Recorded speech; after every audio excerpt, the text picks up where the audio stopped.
In this lecture, we are going to study two systems that do VM checkpointing and VM cloning. So these ideas are sort of an extension of the VM live migration ideas we've seen in the previous lecture. So what is checkpointing and cloning? So VM checkpointing is a technique used for high availability. That is, you periodically checkpoint the state of a VM at a backup VM in order to recover from failures. So if your primary VM fails, your backup VM can take over the execution.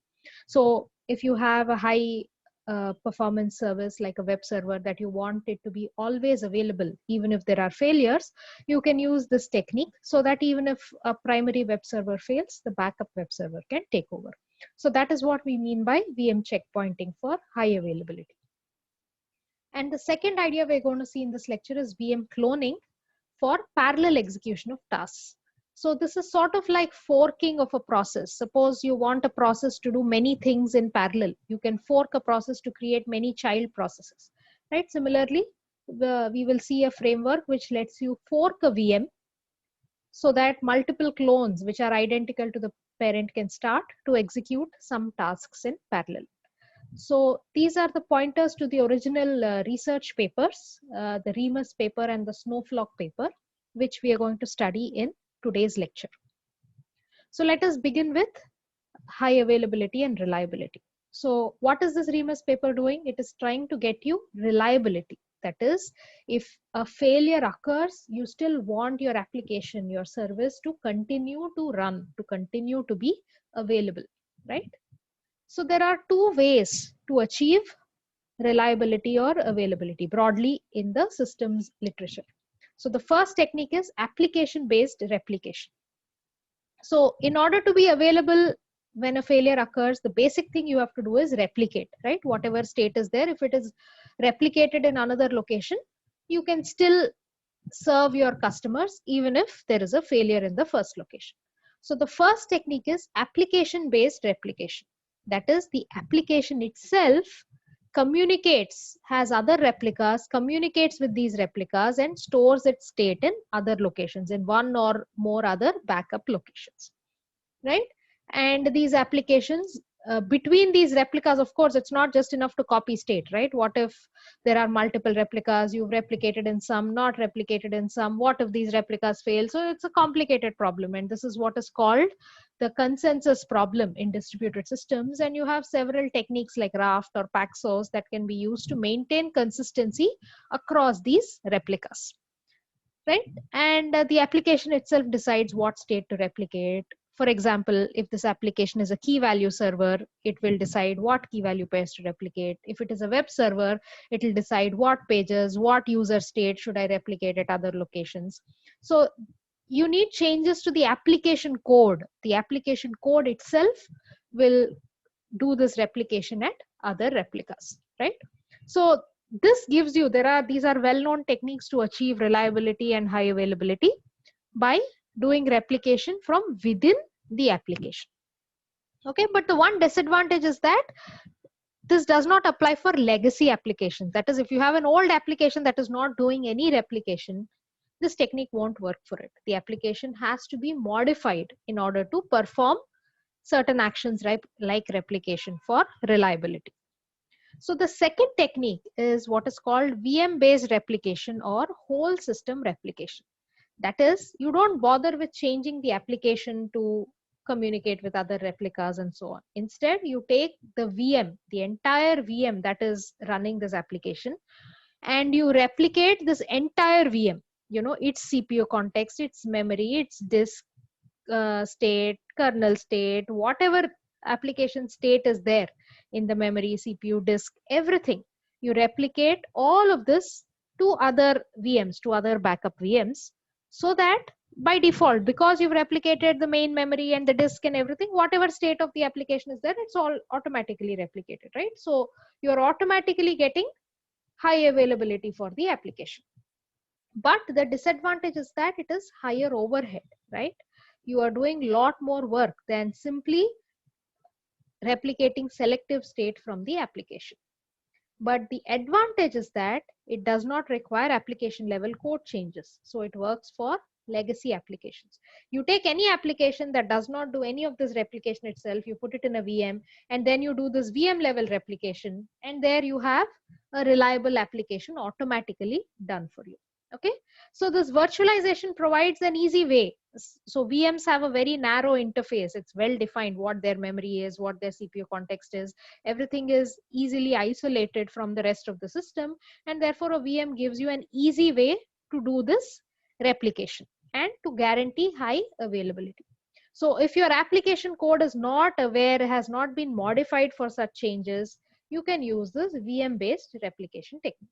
So in today's lecture, we're going to study how this is done in a system called Remus. So what Remus does is it replicates the entire VM and therefore all the apps running in the VM at a backup location for high availability. Okay, so it is a primary backup system and it can tolerate single host failures. So this primary VM is checkpointed at a backup so that if the primary fails, the backup can take over and serve the request. For example, if a web server is running, the web server will resume at the backup and clients will not notice much of a disruption in the service. Okay, so the primary VM runs the application. The backup VM periodically gets a checkpoint of the state of this primary VM so that if the primary fails, the backup VM can take over, can resume from whatever was the latest checkpoint. Okay, so a little bit more details. So how often should this be done? In this paper, they do a checkpointing every few tens of milliseconds. And this checkpoint captures all the state, that is the pages that were dirtied since the last checkpoint, the CPU state that has changed, everything is captured and it is transmitted to the backup. So here you can see the similarity with iterative pre-copy, right? Whatever state was transferred during iterative pre-copy, similarly, the mechanisms are similar to capture the state and to transmit it to a backup. So once the backup stores this checkpoint, it will send an acknowledgement back to the primary saying, okay, for so-and-so round, for round number 10, the backup is done. We are all good. Meanwhile, so while the backup is being transferred to the backup VM, while the checkpoint is being transferred to the backup VM, what does the primary do? There are two options. The primary can just wait, pause the application, wait until the checkpoint is done. But that, of course, is highly disruptive, right? You don't want to be pausing your applications every so often. So what Remus does is it does not pause the primary VM. While waiting for the acknowledgement, you don't reply back to the client. You don't release any network output, but the primary continues to execute speculatively, right? So your web server will not reply back to the client until you have stored the data that the client has sent securely at a backup, right? Until the backup mechanism has been completed, you don't reply back to the client, but you don't pause this primary also. The primary continues speculative. That's why it's called speculative execution. It tentatively continues to execute. And once the acknowledgement comes back from the backup, only then you will reply back to the client. Now that you have securely stored the state at a backup, you will reply back to the client saying, okay, your request is done.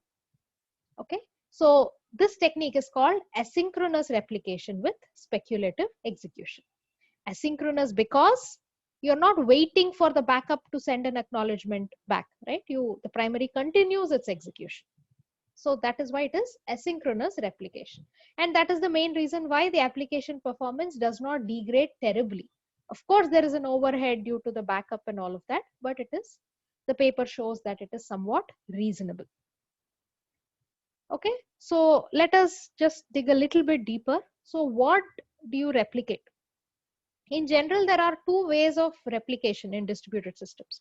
You can replicate the state or you can replay or replicate the inputs.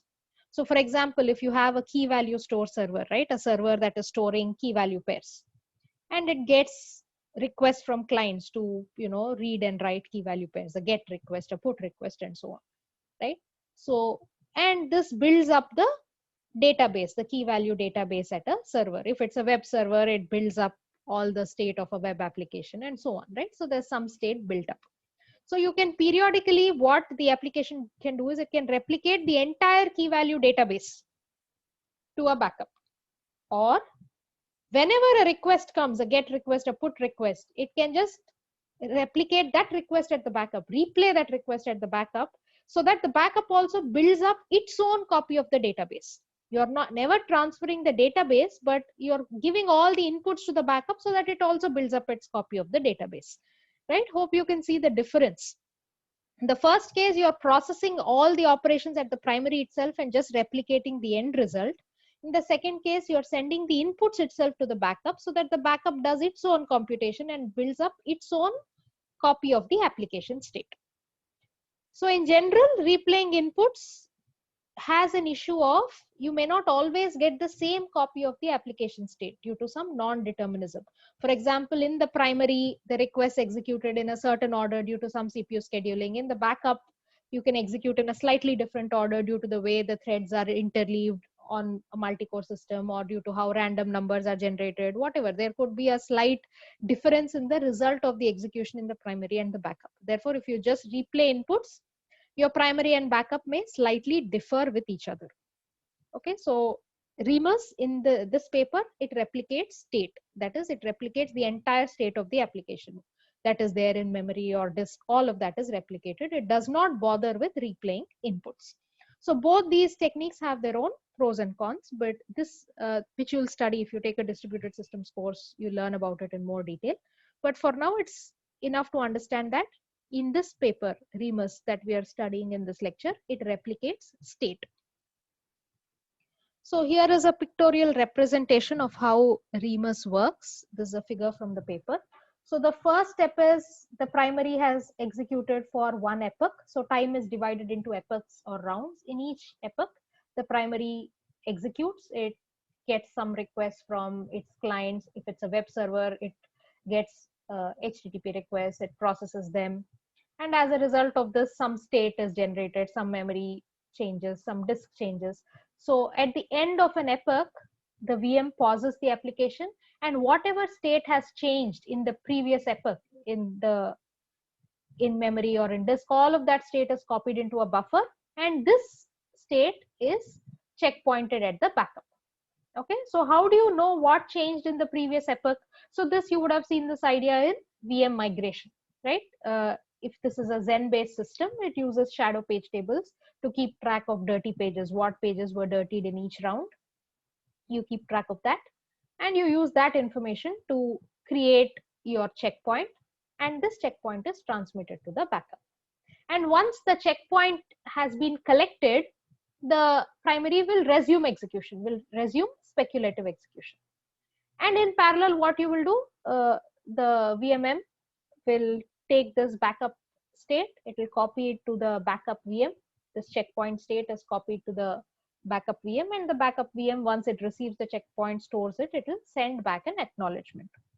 Okay, after this acknowledgement is sent at step 3 here, right, that is when the primary will release any reply back to the client. Until then, if the client said put, has sent a put request, has sent store this key value pair, or it has sent some data to the web application, until the data has been checkpointed at the backup, no response will be sent to the client. Only after the data has been checkpointed, then the primary will reply back to the client. The network output is released. That is, reply is sent back from the application saying this request has been finished. Okay, so why do you need this buffering of network output? It is rather intuitive. So what we are saying is input packets from the client, if it's a web server from the web client, input packets can keep on coming, but output will only be delivered after checkpoint completes. So here this VM is generating output. All that output is buffered somewhere in the host and the physical machine in the VMM. It is not released back to the client. Only after the checkpoint is started, completed, and acknowledgement is received from the backup, only then will the reply to the client be released. Okay, the client sees the response of an epoch only after the checkpoint of that particular epoch is completed. So why do you need this? You need this because, so let us consider various failure scenarios. Suppose the primary fails after the checkpoint has completed, right? You did the checkpoint, you sent a reply back to the client, and now if the primary fails, it's okay. Why? Because you have the checkpoint at the backup can continue, right? and the client, you've told the client the operation is done, and the client will expect you to retain the state even after failure, and that is done because your backup has a copy of the state, right? You don't lose any state. On the other hand, if you fail before finishing your checkpoint, if the primary fails somewhere here before finishing the checkpoint, then what is happening? No harm is done again because you have not sent a reply to the client. So the client will just assume its request did not reach the web server or some other failure happened, and it will simply retry the request, right? It is okay if you fail in between a backup, because as long as you've not sent a reply to the client, it's okay to fail. And you will only send a reply back to the client after you have finished your checkpoint, so that even if there is a failure, it is okay, right? So this buffering of network output until you checkpoint your state at a backup will ensure that if a failure occurs, your client will still see a consistent state. And if a failure occurs before the checkpoint, the client won't see any response at all and it will retry. So this way the client's view is always consistent. So far we've just discussed memory. What about disk? Disk changes are also similar, right? So initially, whenever you're writing to the disk at the primary, you also collect those changes and send them to the backup host. And the backup does not immediately store them in the disk. Instead, the backup will store them in a memory buffer. And once the memory checkpoint completes, only then the backup will flush those changes to disk. Why are you doing this? Because you don't want the disk to go ahead, right? As soon as you write in the disk here, you don't want to write at the disk on the secondary also immediately. Why? Because you have to first send the memory level changes. The checkpoint has to reach the secondary host, the backup host. Only then, along with the checkpoint state, only then you will flush the disk, because you don't want the disk to run ahead of the memory contents. Because if a failure happens, it's like the state is not there in memory, but it is there in disk. It might lead to some inconsistencies. Therefore, for disk, you push the changes to both primary and secondary, but the secondary won't push it into the disk until the checkpoint completes. So what is the overhead of all of this performance? What is the performance overhead of all of this checkpointing? The Remus paper has a lot of results. So first they talk in detail about their implementation, how they have done a lot of optimizations to Zen. So if you recollect, this checkpointing, this collecting the change state, dirty pages, all of that is similar to the pre-copy paper, right? But they take the same system and they optimize it a lot so that the time to do the checkpoint falls drastically. So they can do a very quick checkpoint of, around order of 100 microseconds as compared to the original pre-copy paper that took much longer to do the checkpoint.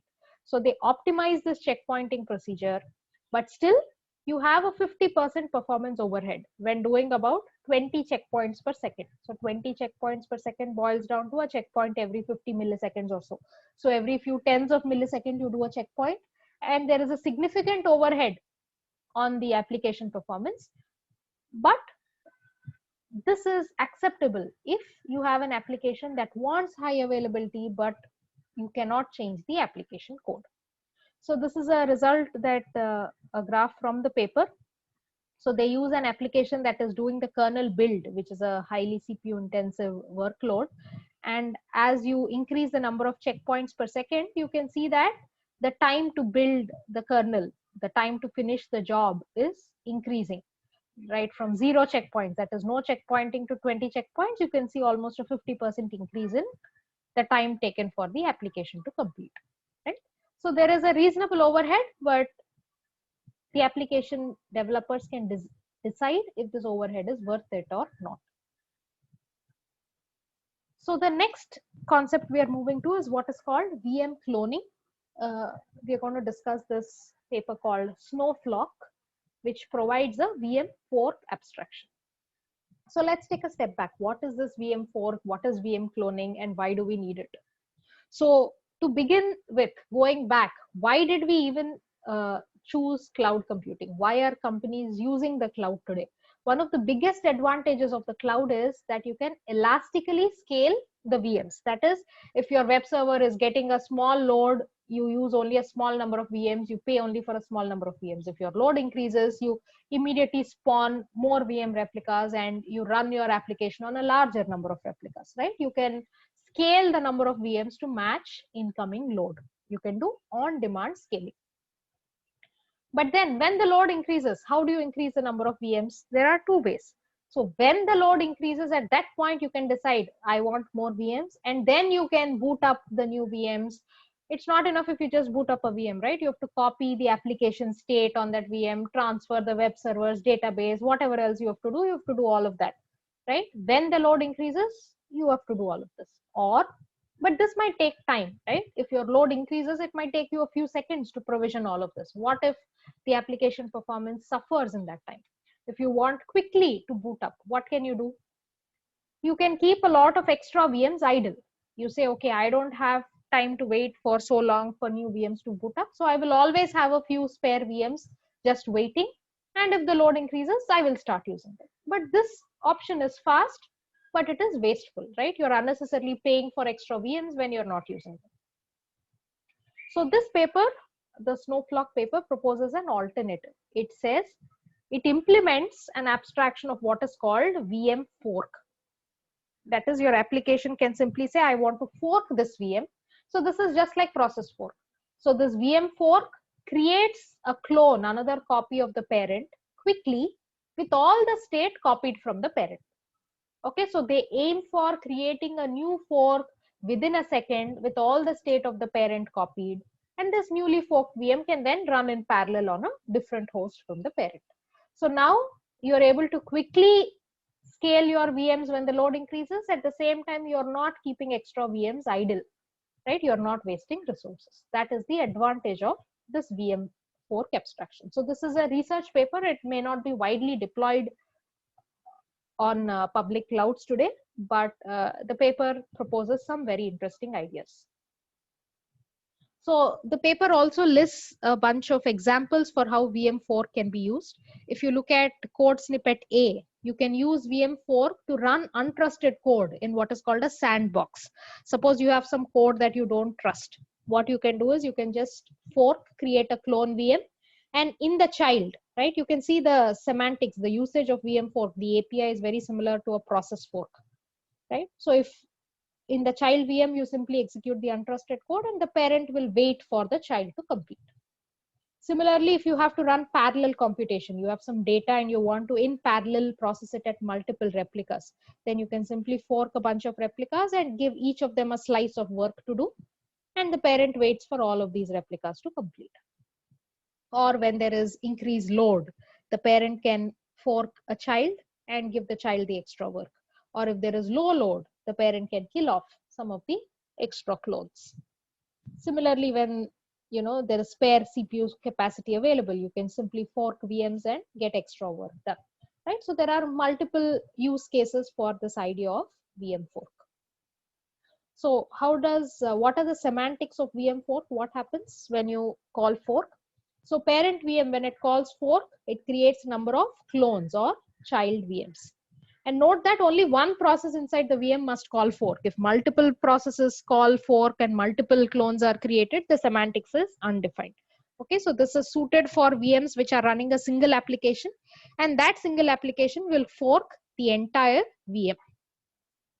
And each child VM that is created is identical with the parent, except that it has a different identifier. A VM identifier is different. So as you can see, there are a lot of parallels with forking of processes, right? Just like forking of processes, you are forking VMs.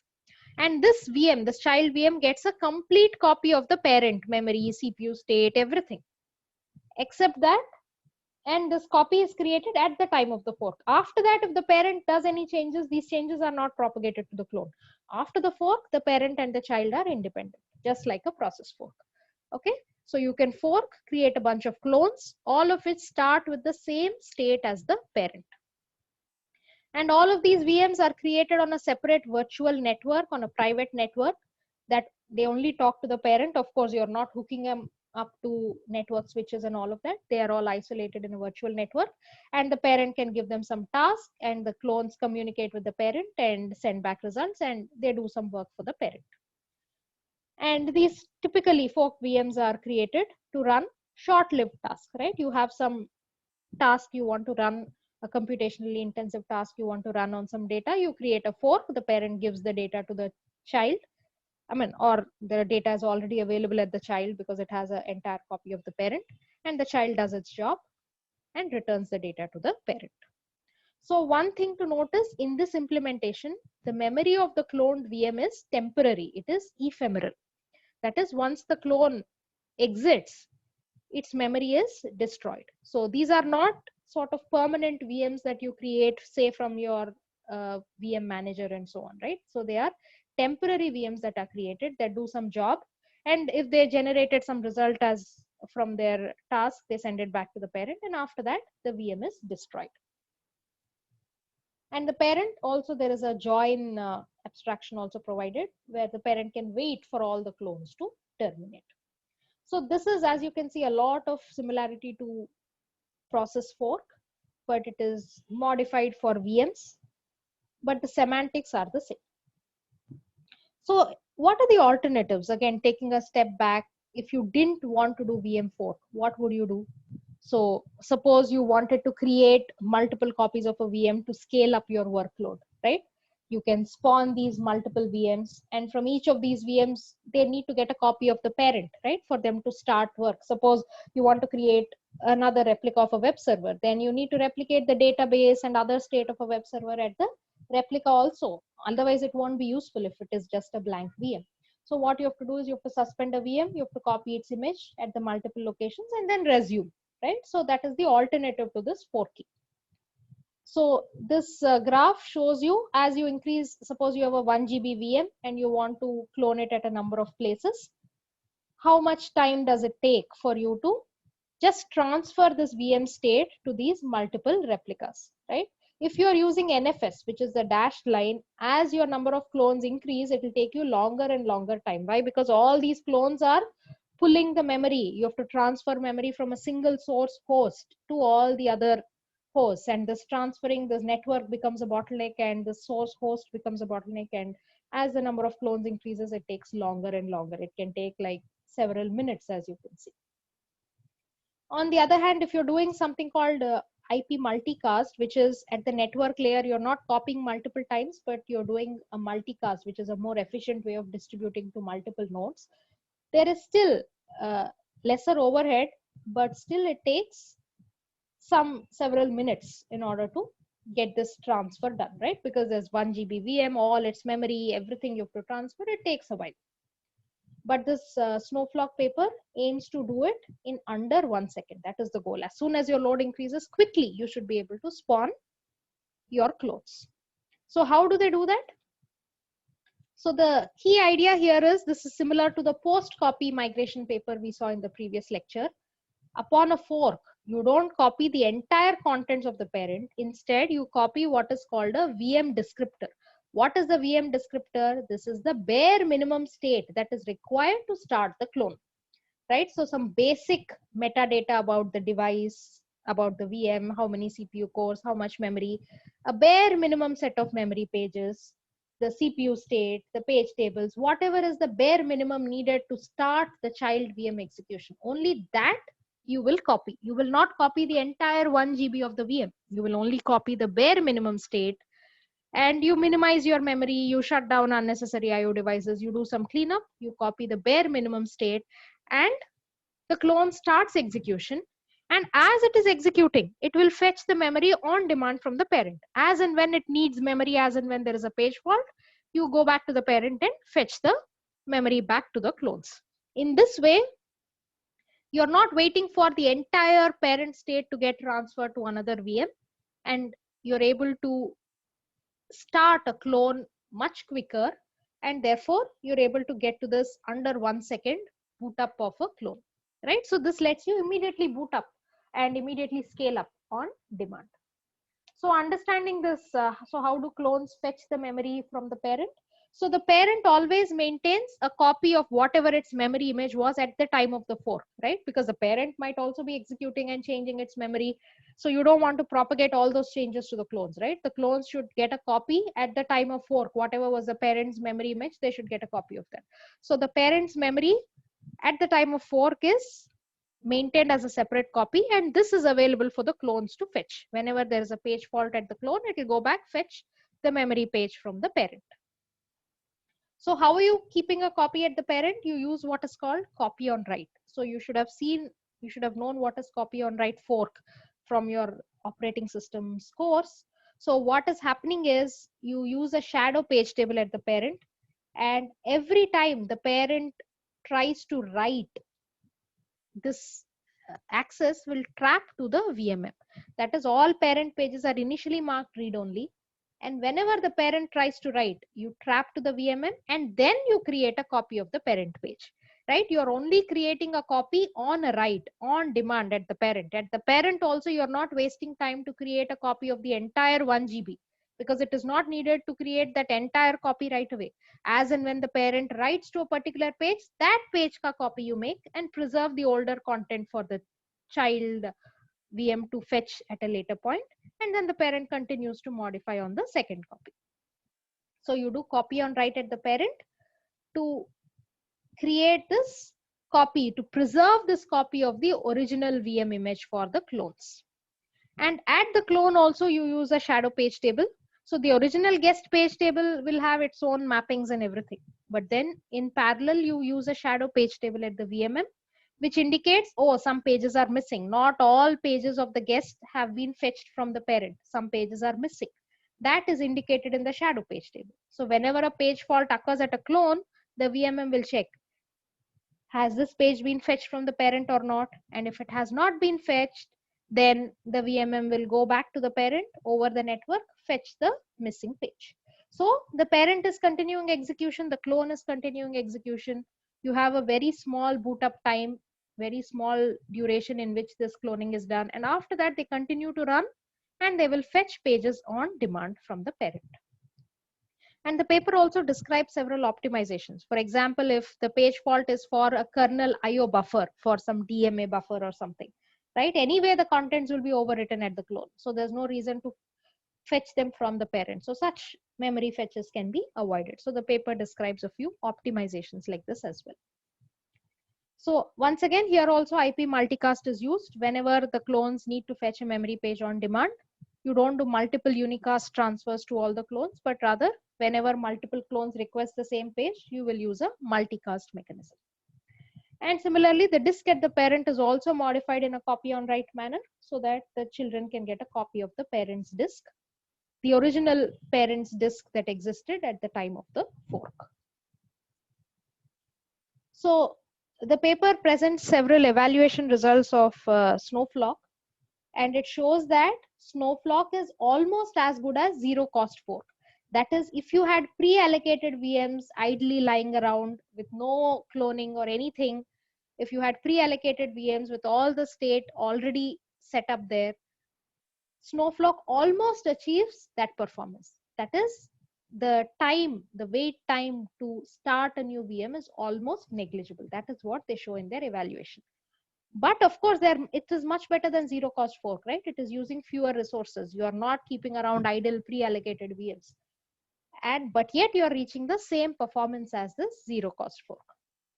So the experiment that they do is they consider multiple applications, and each of these applications they run on 128 cores, that is on 32 VMs, each of 4 cores. In 128 threads, they run this application, and they see how much of a speed up you are getting over single thread performance.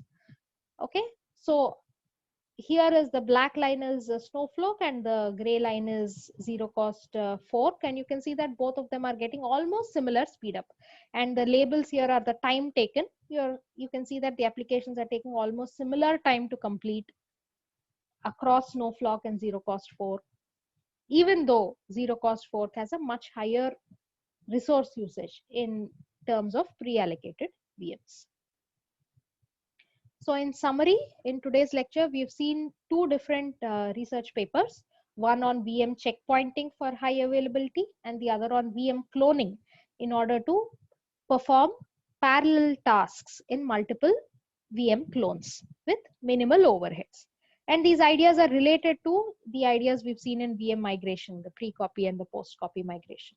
And overall, from all of these papers of VM migration and using VMs for checkpointing, cloning, all of this, the key takeaway is that this VM abstraction makes it easy to capture all the state of a machine, the memory state, the CPU state, the disk state, everything is clearly isolated for a VM, and it makes it easy to capture the state and checkpoint it, replicate it, clone it, whatever you want to do.